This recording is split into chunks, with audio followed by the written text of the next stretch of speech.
कौड़ी खेले। शर्त ये रखा गया, अगर आप जीत गए तो हम सब सखी आपके साथ में चलूंगे, और हार गए तो आपको मिथिले में रहना पड़ेगा। दूल्हा सरकार हार गए। आरती होने के बाद उस बाद में सभी को जाना है, आरती छोड़ के कोई नहीं जाएगा, अभी भीड़ में लगा है। उसके बाद चित्ती कौड़ी खेले। एक कोहबर का प्रसंग पूर्ण हुए। अब जनक जी दहेज बताना, ये दहेज प्रथा ऋषि मुनियों का ही बनाया गया। क्यों? जैसे पिता का संपत्ति का बेटे को अधिकार है, उसी प्रकार से पिता का संपत्ति का अधिकार बेटी को। तो बेटी ससुराल चली जाती है, इसलिए दहेज प्रथा बनाया गया। लेकिन स्वेच्छा से जो दे दे पिता वही लेने चाहिए। दहेज मांगना महापाप है। अरे मांगना तो बोलो, आजकल तो बोली लगती इंजीनियर थे, इतने पुराने जमाने की बता। एक श्रीमान जी थे, उनके इकलौती बेटी था। उनका संकल्प था कि अपनी बेटी का विवाह किसी इंजीनियर के साथ हो। इंजीनियर के पिता के पास गए, प्रार्थना किया कि हमारी इकलौती बेटी है, आपका बेटा इंजीनियर, हमारी इकलौती बेटी का आपके बेटे इंजीनियर के साथ विवाह हो जाए तो मैं सब सौभाग्य समझूंगा।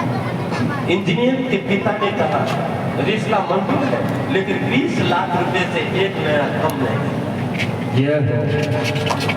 बेचारे किसी तरह से 20 लाख इकट्ठा किया और अपनी इकलौती बेटी को इंजीनियर के साथ विवाह कर बहू बनकर ससुराल गई। लेकिन घर के काम काज कुछ नहीं करते।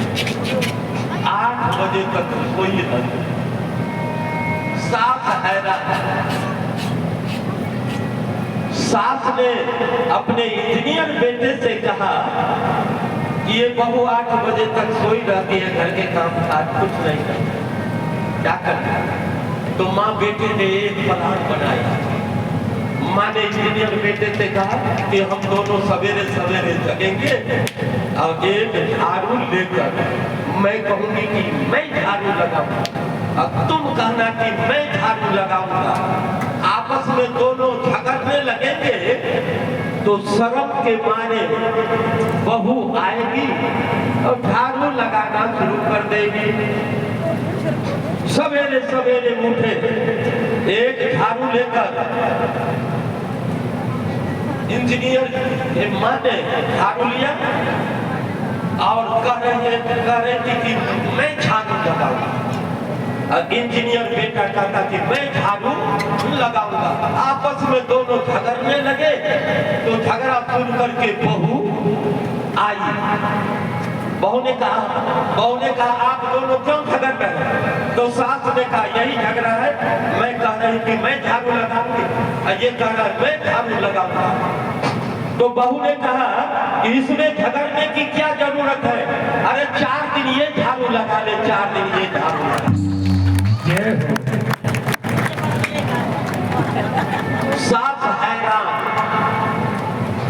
सास ने कहा तुम किस लिए आई? बहू ने कहा 20 लाख रुपया किस लिए दिया गया? झाड़ू लगाने के लिए दिया गया। उसके बाद बहुत दिन रहे। उसके बाद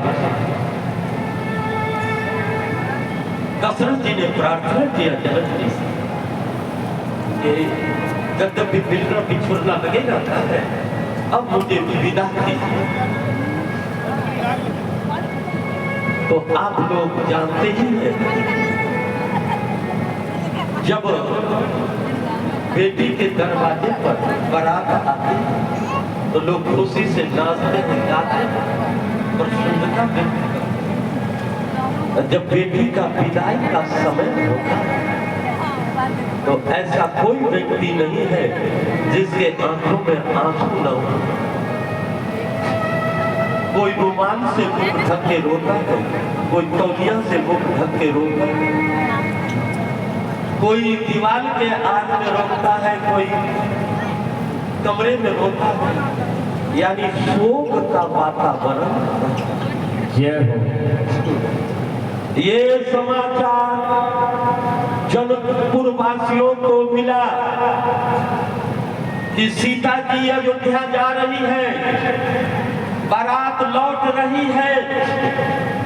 तो जनकपुर वासी ऐसे तड़पने लगे जैसे जल के बिना मछली तड़पती है। सखियों ने सीता जी को श्रृंगार करके सुनैना माता के पास ले आए। सीता जी को देखकर सुनैना माता फूट फूट करके रोने लगते, पुनी पुनी सिया गोद करते, बार बार गोद में लेते।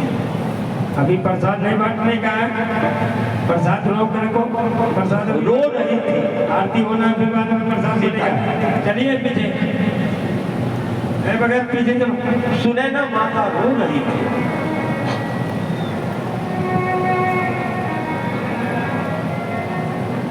तो आरती की बात बांटना। सीता जी समझा रही है, आप विदाई के गीत सुनिए।